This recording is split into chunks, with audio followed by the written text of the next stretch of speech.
Joe.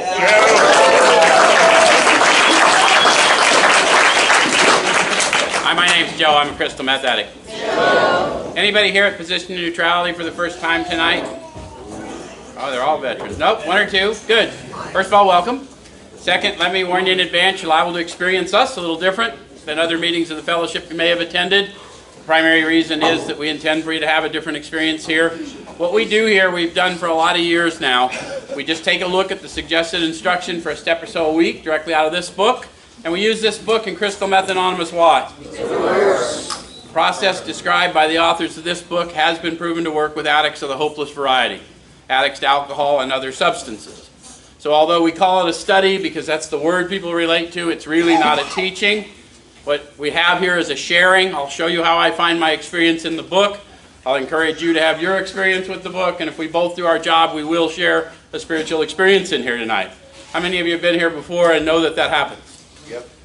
So for those of you who have not been told, in 12-step recovery, a spiritual experience is sensory. It's tangible. Every bit as much as that sense of ease and comfort that came at once by taking a few drinks.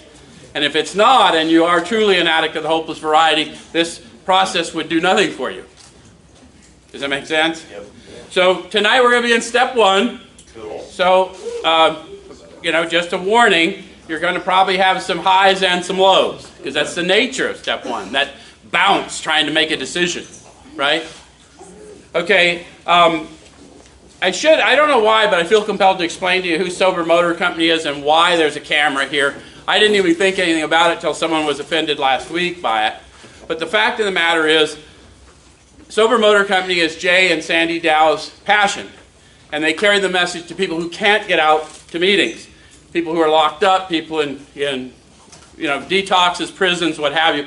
Particularly in prisons as they're working this way. Those people can't get any kind of program whatsoever and haven't been able to get it for years. And I've got a son locked up for a long time, so it's a passion of mine too. So what we do is we put this on. Anyone can go to it. There's no charge to get it. You can download it, share it, turn it the fuck off, put a thumbs down, whatever the fuck you want to do. But we're not trying to reach you if it offends you. We're trying to reach those people who need some inspiration. Okay? Okay, we good? All right, so tonight we're in step one. I'll show you why we do the meeting the way we do. If you'll go to the forward of the first edition of your book, you'll know it because it says forward to the first edition. On XIII. And they're going to tell us a couple things that will help us shatter some myths. How many of you were taught that getting to meetings 90 and 90, that was the program? Wrong. Yeah, we got to try and help people understand. You can go to lots of meetings, but that probably isn't going to give you the relief. It might give you some, but what this is intended to do is go with you all the way, practice these principles in all our affairs. So there's a fellowship where we go and celebrate the awakening, and then there's a process which reveals this awakening spirit in us, through us. Does that make sense? Right. Okay, so they're going to tell us who we was so you understand who the storytellers are of the book. If you don't understand that, you're trying to say, well, my experience isn't there. Well, that doesn't mean theirs is false. That means I probably didn't do what they did. Right? Yep. Okay, so it says, we of Alcoholics Anonymous are more than 100 men and women who have recovered from a seemingly hopeless state of mind and body. So who'd they say we was? The first 100. How many of you have been told that we're we? I've heard people say that. We might be we, but only if we followed their path. Right. They have recovered. How many of you have been told we don't recover here? That's not what these guys said. That's right. To show other alcoholics precisely how we have recovered is the main purpose of this book. So that's why we do the meeting the way, to show you just as I was shown. Right. Does that make sense? Yeah. Someone showed me. This isn't my program, this is AA's program. Yeah? Okay, so for them we hope these pages will prove so convincing that no further authentication will be necessary. So I just want to tell you that what we say here to you is that we teach you to talk to you about the power we call God without giving you a demonstration of the power. At some time tonight, you will feel some sense of inspiration. Maybe high, maybe low, but you'll feel it. The root of that word is inspiritus. In other words, something inside you is stirring. That's enough. to improve consciousness of and learn something about this power that we call God. Does that make sense? Some of you already felt that. Sure. Good, I got junkies in the room. I love it. All right. So I'm going to jump over to the doctor's opinion, and I want to look at page XXVI, Roman numeral 26. But I don't want to read the rest of the doctor's opinion. I want to look at the authors talking about the first part of the doctor's opinion before the doctor's expanded text. And let's see if we can relate to the authors, because most of us are not physicians. True? Right. I've met physicians here, but by and large, we're not a group of physicians, although we pretend to be. Right? No one else? Better living through chemistry? No one understand what that? Okay. So the physician who at our request gave us this letter has been kind enough to enlarge upon his views in another statement which follows. In this statement, he confirms what we who have suffered alcoholic torture must believe. So it sounds like it's pretty important if I must believe. It's so important that they give me a come to believe step later. Does that make sense? Yep. That the body of the alcoholic is quite as abnormal as his mind. So there must be something physical going on in addition to my mental and emotional disorder. Did any of you ever have that explained to you? Yep. How many of you have been confused by this allergy thing? We hear people talk about, yeah, I drink and I break out in handcuffs. You ever hear that? That doesn't make any sense, and if I must believe it, then I'm confused. How many of you are drinkers? How many of you found that alcohol energized you? Yes. Huh. It's a sedative. So a doctor looking at that would use medical terms, and he goes, my, that's an abnormal reaction. I believe that may be the manifestation of an allergy. The fact that you're energized by this sedative. Does that make sense? Right. Okay. So we got to get on board with what they're teaching so that we're not saying silly things and confusing people. Okay? All right, so it did not satisfy us to be told that we could not control our drinking just because we were maladjusted to life, that we were in full flight from reality, or were outright mental defectives. Did it satisfy you to be told that? No. Did you behave that way often? Well, yeah. Was that sometimes the excuse? Okay, so it said these things were true to some extent, in fact, to a considerable extent with some of us, but we're sure that our bodies were sickened as well. In our belief, any picture of the alcoholic which leaves out this physical factor is incomplete. So when we look at the doctor's opinion, the most important thing we want to see is his identification of that physical factor. In other words, my alcoholism isn't a result of my actions. The way I drink is the only way I can drink because I'm alcoholic. My actions are a result of my condition. Right. Does that make sense? The doctor's theory that we have an allergy to alcohol interests us. Can you see now why we would be interested, given that little tidbit of information people had neatly kept from us? They hid it in a book where they were pretty sure we wouldn't look. How many of you have had this book before? Yeah, me too. The pillow under back behind the dumpster and stuff. Okay, so as laymen, our opinion to its soundness may of course mean little, but as ex-problem drinkers, we can say this explanation makes good sense. Can you now join them? Does the explanation now make good sense with that explanation? Good. And we're well on our way to alcoholism. Hope you didn't. All right. It explains many things for which we cannot otherwise account. Though we work out our solution on the spiritual as well as an altruistic plane, we favor hospitalization for the alcoholic who is very jittery or befogged. What does that sound like they're suggesting? They may need to detox me before they can do anything else with me. How many of you have had that experience? More often than not, it's imperative that a man's brain be cleared before he is approached, as he then has a better chance of understanding and accepting what we have to offer. Notice they use the words more often than not. One of the things they don't tell you is Bill, in fact, was not. He was drunk and drinking when he was approached. So if the power decides to pluck you out, the power will pluck you out. But it's often better to sober you up first, because you probably won't remember our visit. Any of you ever had such a visit? Yeah. Okay, so we're now in the doctor's opinion. I want to go to the bottom of that next page. It says, of course, an alcoholic ought to be freed from his physical craving for liquor. So the manifestation of the allergy is this craving beyond my mental control? Any of you ever had that experience? Yep. You set a limit, I'm only going to drink so much, but you put it in your body and you thought, oh, perhaps I overreacted. Maybe just a little more. Okay. Which often requires a definite hospital procedure. What does that sound like? They're probably going to have to lock me up and shake me out. Right? Okay. Before psychological measures can be a maximum benefit. We believe, and so suggested a few years ago, that the action of alcohol on these chronic alcoholics is a manifestation of an allergy. Again, in the doctor's opinion, my action didn't cause my alcoholism. My alcoholic condition was what enacted my actions. Does that make sense? Yes. That the phenomenon of craving is limited to this class and never occurs in the average temperate drinker. How many in a never? 0.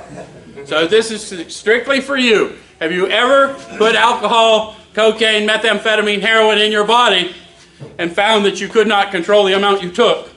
Yep. That never happens in the average temperate heroin user.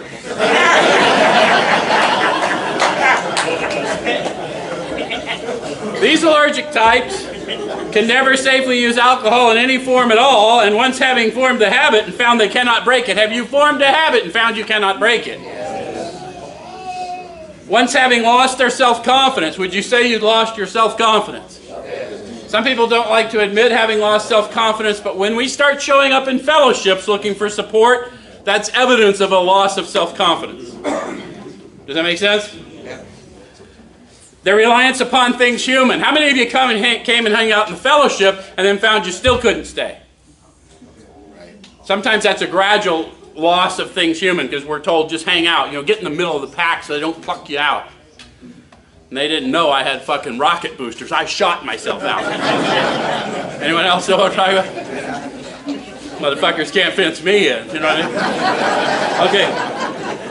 Their reliance upon things human, their problems pile up on them and become astonishingly difficult to solve. Have you had that experience? Yeah. Things got a little more complex as you went along. Okay. It says, frothy emotional appeal seldom suffices. Did you have people begging you? If you loved me, you'd stop. If you wanted to keep this job, you'd stop. At all, right?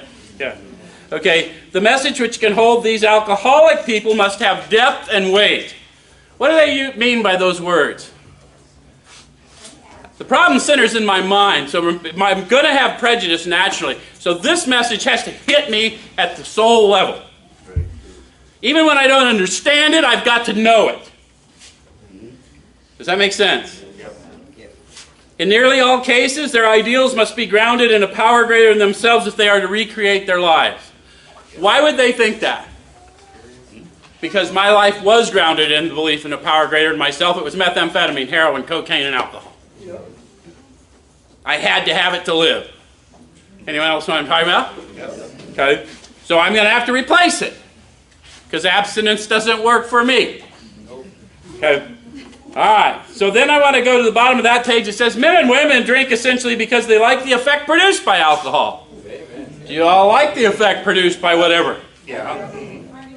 Okay? It says the sensation is so elusive that while they admit it injurious, they cannot after a time differentiate the true from the false. Did you have some difficulty realizing how bad it was getting or how bad it had gotten? How normalized, irrational, and inexplicable behavior had become? Clueless. Am I in the wrong room again? Okay. Sometimes it happens. To them, their alcoholic life seems the only normal one. Here's the thing we got to get a hold of, guys. If we don't want the program, you don't have to take the program. The fellowship welcomes you. There's no requirements. They say there's only one requirement, the desire to stop drinking. I've been coming for 30-odd years. There's never been a desire or arbiter of desire at the door. Right. Therefore, there's no fucking requirements. Regardless of what we say. So the way it says here is they are restless, irritable, and discontented unless they can experience the sense of ease and comfort that comes at once by taking a few drinks. Can you bring to consciousness sitting here right now that sense of ease and comfort that comes at once by taking a few drinks, a few hits, or whatever? Yes. Breathe it in. Come on, I'll feel you if you do it. Bring it. You guys are afraid to. Nah. I'll know if the cocaine addicts do it, they'll head for the bathroom.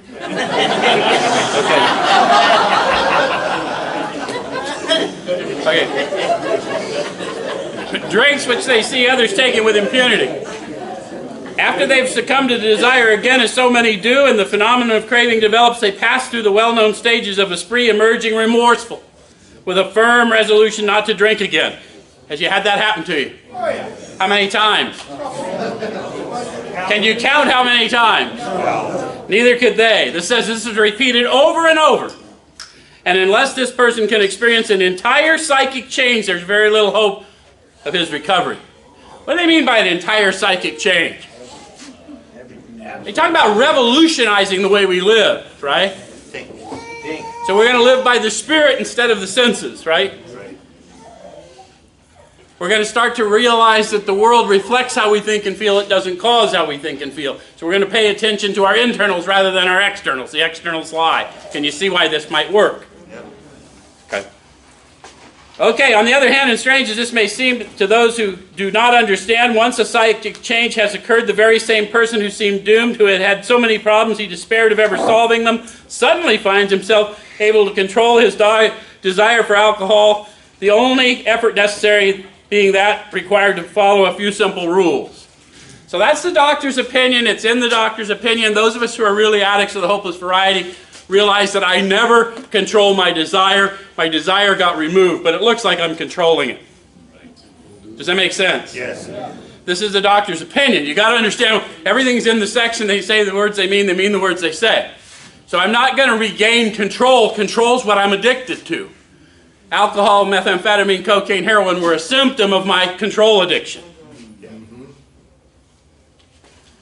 Okay, so I want to jump from there to, let's see, XXX, the bottom of that page, says all these. All these and many others have one symptom in common. What is it? They cannot start drinking without developing the phenomenon of craving. That's why it's always self-diagnosed, and it doesn't matter what my opinion of your condition is. You're the only one who knows. Does that make sense? Yep. This phenomenon, as we have suggested, may be the manifestation of an allergy which differentiates these people and sets them apart as a distinct entity. It has never been, by any treatment with which we are familiar, permanently eradicated. The only relief we have to suggest is entire abstinence. So the doctor's opinion was what for the hopeless addict, alcoholic? Don't pick up no matter what. Yeah. Realizing the impossibility of doing that. So we tell people that, but we don't realize the impossibility because someone hasn't shown us, or our own experience hasn't taught us. How many of you came here, didn't pick up no matter what, until you did?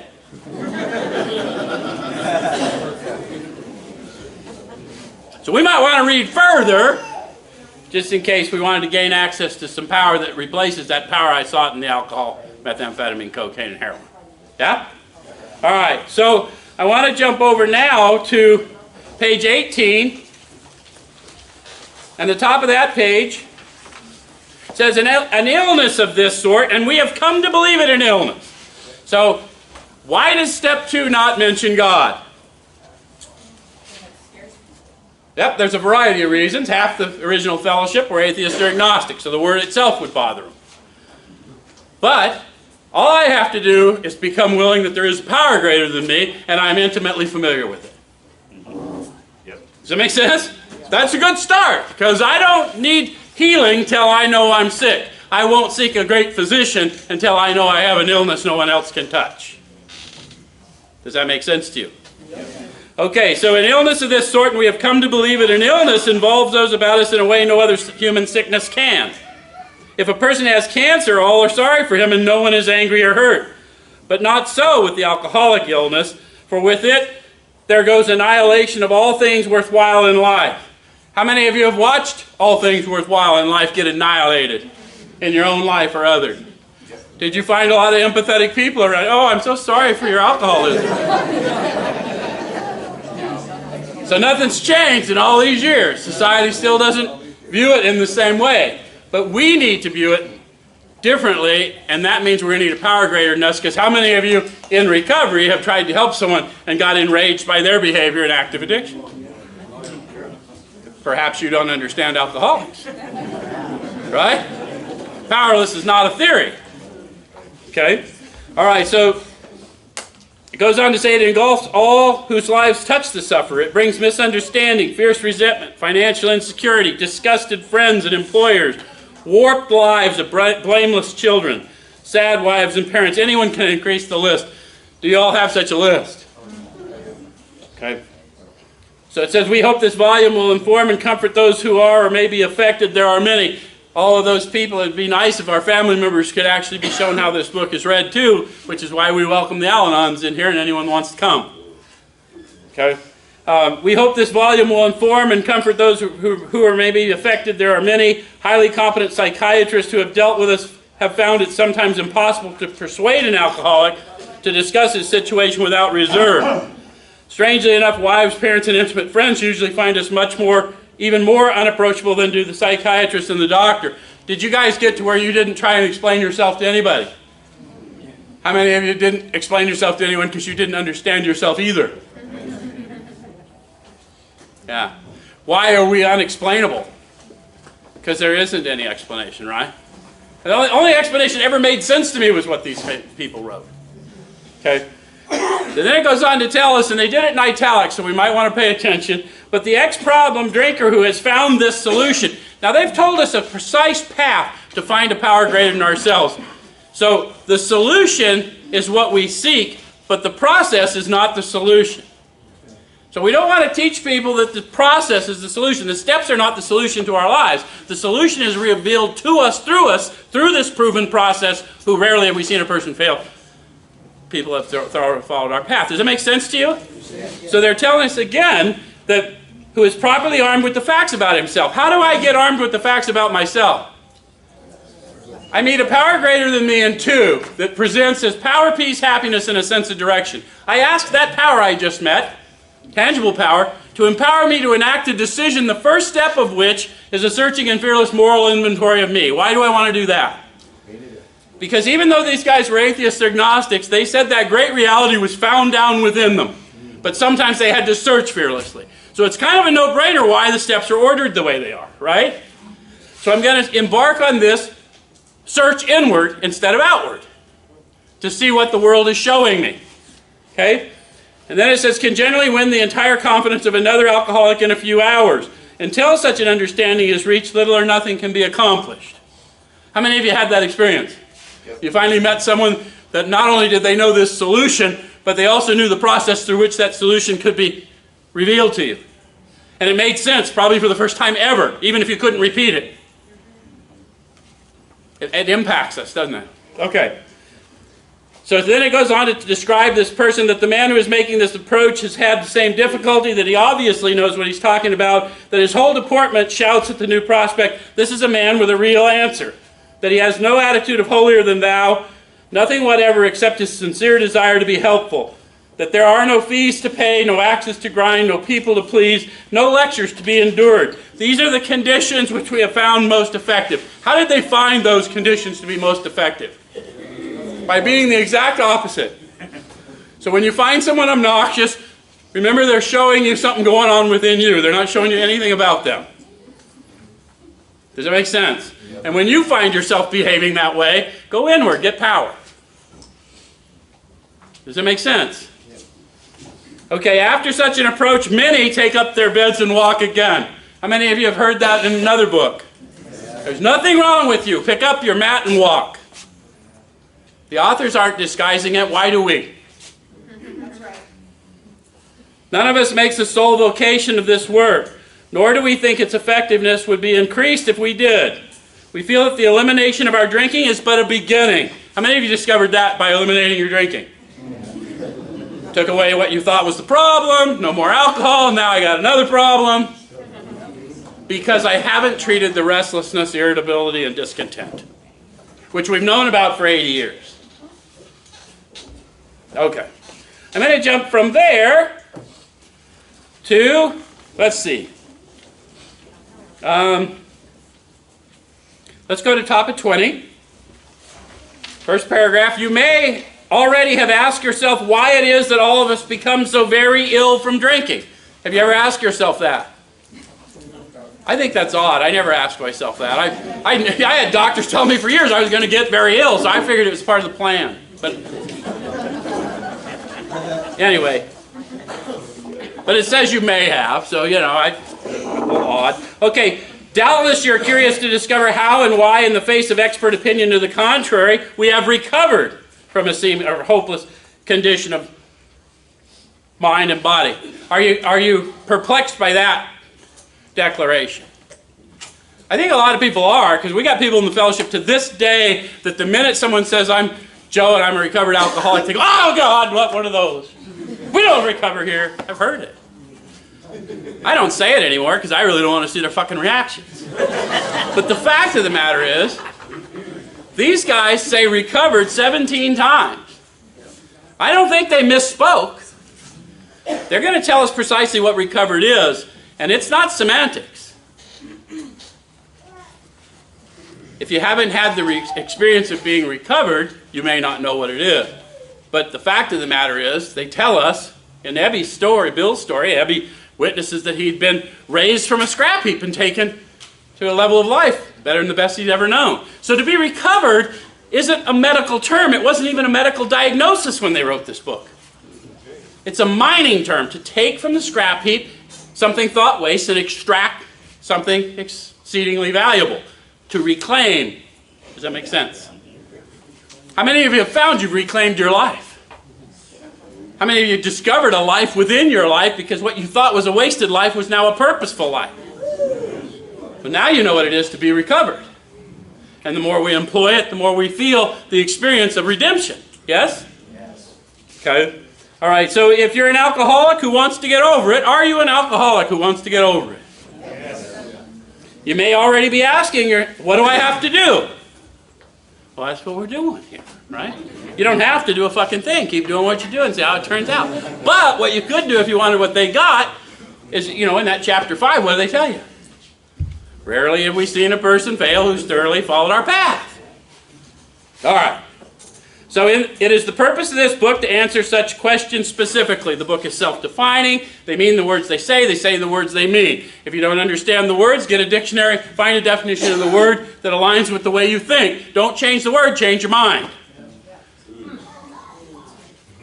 We shall tell you what we have done. We shall tell you what we've done before going into a detailed discussion. It may be well to summarize some points as we see them. How many times people have said to us, I can take it or leave it alone, why can't he? Have you ever had that said about you? How many of you had members in your family? You know, Uncle Billy, he used to drink like you, he stopped. You're sitting there like, yeah, well, fuck old Uncle Billy, right? Anyone know what I'm talking about? Yeah. Okay. Why don't you drink like a gentleman or quit? That fellow can't handle his liquor. Why don't you try beer or wine? Lay off the hard stuff. His willpower must be weak. He could stop if he wanted to. She's such a sweet girl, I should think he'd stop for her sake. The doctor told him that if he ever drank again, it would kill him. But there he is all lit up again. Relate to any of those? Now these are commonplace observations on drinkers which we hear all the time. Back of them is a world of ignorance and misunderstanding. Please keep that language out of your dialogue. Because back of them is a world of ignorance and misunderstanding. How can you call yourself an alcoholic and not know what powerlessness is to experience? Does it make sense? Okay, so we see that these expressions refer to people whose reactions are very different from us. See, the interesting thing is that you could be here and not be an alcoholic of the hopeless variety, and then you would be telling the truth about you, but it ain't the truth about me. But yours sounds better than mine, so I'll try that shit. And I end up under a bush and you're picking up medallions. Anyone know what I'm talking about? So they're going to define that for us. Moderate drinkers have little trouble in giving up liquor entirely if they have good reason for it. They can take it or leave it alone. Have you found that to be your experience? No. Okay. Then we have a certain type of hard drinker. He may have the habit badly enough to gradually impair him physically and mentally. It may cause him to die a few years before his time if a sufficiently strong reason, ill health, falling in love, change of environment, or the warning of a doctor become operative, this man can also stop or moderate, although he may find it difficult and troublesome and may even need medical attention. So that guy might end up in the detox with me. And he's going to tell a very different story than me. You know what I'm talking about? That guy comes in and he's got a DUI and it got him sent to treatment, and the fact that he got a DUI is so appalling to him, well, I'll never drink and drive again. When I get a DUI, it's because the cops were fucking unfairly tagging my car.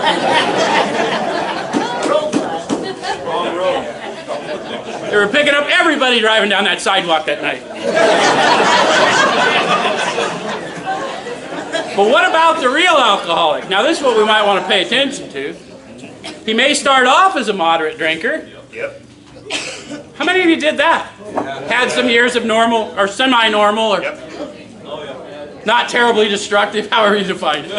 Okay? He may or may not become a continuous hard drinker. Yep.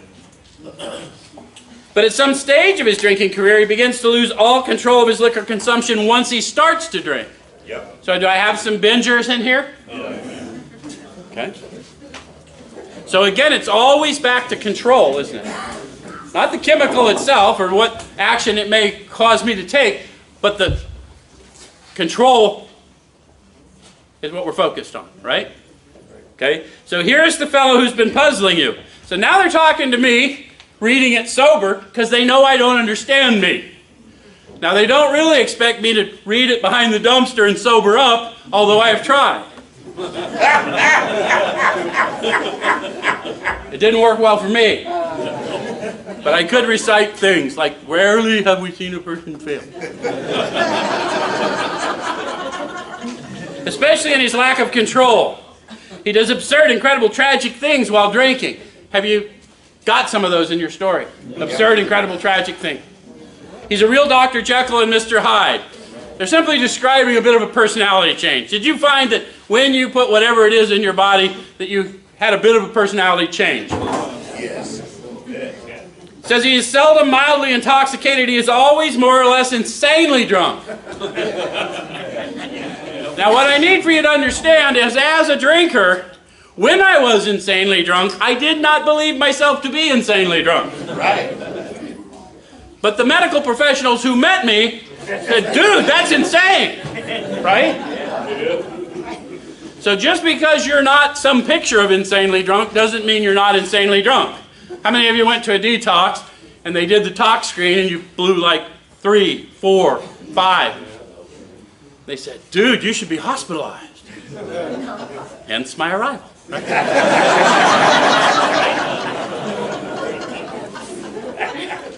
So we're trying to find that in our story, right? His disposition while drinking resembles his normal nature, but little. Did you change a bit? How many of you got here and didn't even know what your normal nature was? I hear that quite often when I work with people. And what it was explained to me, because I didn't know either, is that normal human nature is more childlike than childish. Kind of innocent and accepting. And if I'm not that, then I tend to be restless, irritable, and discontent.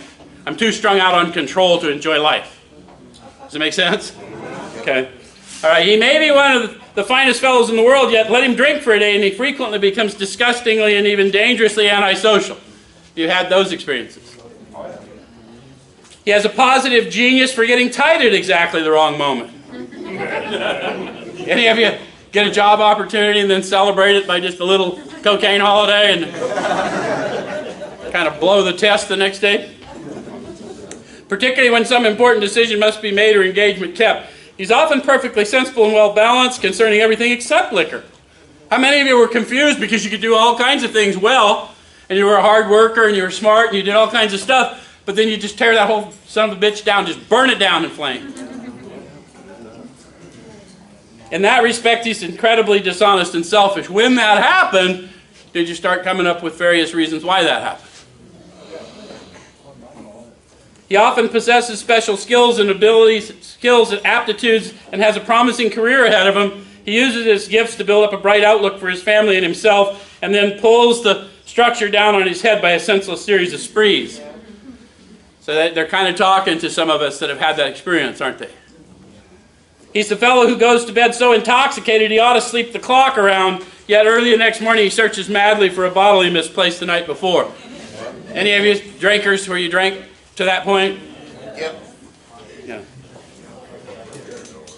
If he can afford it, he may have liquor concealed all over his house to be certain no one gets his entire supply away from him to throw down the waste pipe. Yep. Okay, I'm going to jump from there to the next page. It says, these observations would be academic and pointless if our friend never took the first drink, thereby setting the terrible cycle in motion. So what's the terrible cycle? The spree. It's not safe for me to drink, and then spree and remorse, and then I back to abstinence, and back to spree and remorse, yeah? Yeah. Okay. So therefore, the main problem the alcoholic centers in his mind rather than his body. They didn't say the only problem, and they didn't say the problem. They said the main problem centers in my mind. Right. If you ask him why he started on that last bender, the chances are he'll offer you any one of 100 alibis. Did you have a lot of alibis for why you went out again? How many of you didn't go out again, but you woke up, had one of those drunk dreams or something, and woke up and your mind's racing uncontrollably? How are you going to cover it? So you know what they're talking about, regardless of what experience you had, yes? Okay. Sometimes these excuses have a certain plausibility, but none of them really make sense in light of the havoc an alcoholic's drinking bout creates. They sound like the philosophy of a man who, having a headache, beats himself on the head with a hammer so that he can't feel the ache. I'm glad you quit doing that. If you draw this fallacious reasoning to the attention of an alcoholic, he will laugh it off or become irritated and refuse to talk. Which did you do? I heard some of you laughing and some of you go silent. So all you need to do is what's your own. What's the real reason we have all these alibis but we don't really care which one we give? I don't know for you, but I didn't have any explanation whatsoever of why I did it again. I had no earthly idea. Why'd you do that again, dude? You know you're dying. I don't know, man. I went out for cigarettes and ended up in Mexico. It's going to be a while getting back, so tequila's cheap. You know what I'm talking about? Yeah. Okay. So then it says, once in a while, he may tell the truth. And the truth, strange to say, is usually he has no more idea why he took that first drink than you do. That's why we can't explain it. That's why we lie about it, because we don't fucking know. And if we tell them the truth, I don't know, they go, yes, you do. Right? Don't be that guy. No, we don't. Okay. Some drinkers have excuses which they're satisfied part of the time, but in their hearts they really not know why. Now they're telling you about the full body experience. I'm satisfied with the excuse, but deep down inside I know that's a lie. I can feel that, right? Yeah. They're describing a sensory experience here. They're talking about that first step experience between powerless and unmanageability and the hope for a solution. Yep? Yep. Okay. So then it goes on to say, once this malady has a real hold, they're a baffled lot. There's the obsession that somehow, someday they'll beat the game, but they often suspect they're down for the count. Do you remember that conundrum? Okay. All right. So I want to go over to page 24. And I'm right at the top of the page. At a certain point in the drinking of every alcoholic, he passes into a state where the most powerful desire to stop drinking is of absolutely no avail. The tragic situation has already arrived in practically every case long before it's suspected. That's when they're talking about delusion. I've lost control long before I know I've lost control. I still think I'm in control. I think I made a different decision. And I've heard it in the rooms, and we've even coached people. Well, you just decided to drink. You cannot make a decision with an unsound mind. You were insane before you made that decision. Right. The alcoholism preceded the drink. Yep. Do you understand what they're telling us? And you need to understand that the insanity precedes the drink. If you don't believe me, get up on the roof, jump off. Halfway down, say, I've decided to hit the ground. Look at how baffling that is. I was right. Notice the cycle was in motion. Okay, so here in italics, the fact is that most alcoholics, for reasons yet obscure, what does that mean? Can't see it, can't understand it. Science doesn't know it. We don't know it. All we know is that it exists. Okay. Have lost the power of choice in drink. Notice how it doesn't say they've misplaced it. Do you understand the meaning of the word lost? Can't find it. Not going to get it back. We're not seeking inside for the power of choice. Does that make sense? Yeah. Choice is an illusion. Please don't teach people that silliness. We've lost the power of choice. How many of you have dropped your cell phone in the ocean? Did you get that motherfucker back? I suggest to you, you have lost your cell phone. Now you may go get another cell phone. You may gain access to a power greater than you, but it will not be that cell phone. Okay. Our so-called willpower becomes practically non-existent. We are unable at certain times to bring into our consciousness with sufficient force the memory of suffering and humiliation of even a week or a month ago. We're without defense against the first drink. That little sentence should have been on every wall of every fellowship hall forever, I think. Because we've done so badly teaching people. When I first came around, people would say, think it through, play the tapes. How many of you have done that? I've seen the whole fucking movie. Joe ends up drunk.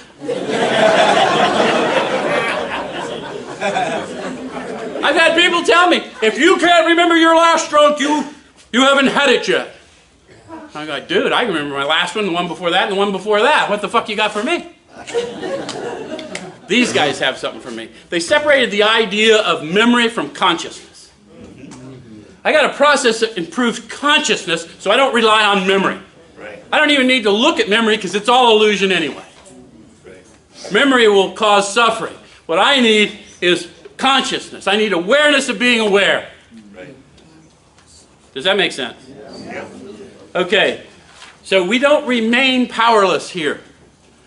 If we go through the process, we embrace the program, we gain access to a power greater than ourselves that operates through us, and it looks like we've gained the ability to control our desire. But what's happened really is we've become inebriated in the spirit. Yeah. Does that make sense? Yeah. Okay, so I want to go from there to the last page there. It says, if you're seriously alcoholic as we were, we believe there is no middle-of-the-road solution. So what would a middle-of-the-road solution look like? You can drink once in a while. You might continue drinking, or you might be on the marijuana maintenance program. You might. It doesn't matter to anyone. They're middle-of-the-road solutions if you want the full effect of the Spirit. We're not teaching abstinence in the program anyway. We're talking about a superior way of living through the Spirit. And if you want to block consciousness of it, that's your choice. Maybe you have to. I've known people that had to, right? I've known a lot of people for a lot of reasons that had to. Okay? But for program and fellowship experiences, a middle-of-the-road solution might be, I'm just going to go to meetings. Or something. Okay. So, we were in a position where life was becoming impossible. Have you had that experience? Yes. And if we had passed into the region from which there is no return from human aid, now notice they qualified that, if we have. Some people have not passed into that region. Some people don't know they've passed into it until they have passed into it. Remember the promise from earlier. This situation has happened long before any of us are aware, typically. Okay? So we had but two alternatives. Notice they use the word alternative there. An alternative is not a choice. An alternative implies I'm already on this road. I am on a train that's going to crash. I can either grab spiritual development and see what that turns out to be, or I can ride this motherfucker to the end. Got it? Still not a choice. How many of you had an addiction that felt like that? One was to go on to the bitter end, blotting out the consciousness of our intolerable situation as best we could, and the other was to accept spiritual help. Got it? Okay, so this we did because we honestly wanted to and were willing to make the effort. As long as you go through the rest of the program, the only thing required of you is to honestly want to and be willing to make the effort. That's the only requirement to grow spiritually. Does that make sense? Yep. That never changes, no matter where you are in your walk. All right, so now I want to jump over to page 30 because we're going to run out of time. In the middle of that page, it says, we learned that we had to fully concede to our innermost selves that we were alcoholics. This is the first step in recovery. Now, for years I came in here, and everyone told me that was the first step. Any of you ever been confused by that? Do you think they made a mistake? That's the instruction. This is the experience. Remember, they told us this was a book of experience. Where do we find this power? Deep down inside. How many of you have been sober a long time and you get disturbed by the world and you still got to go?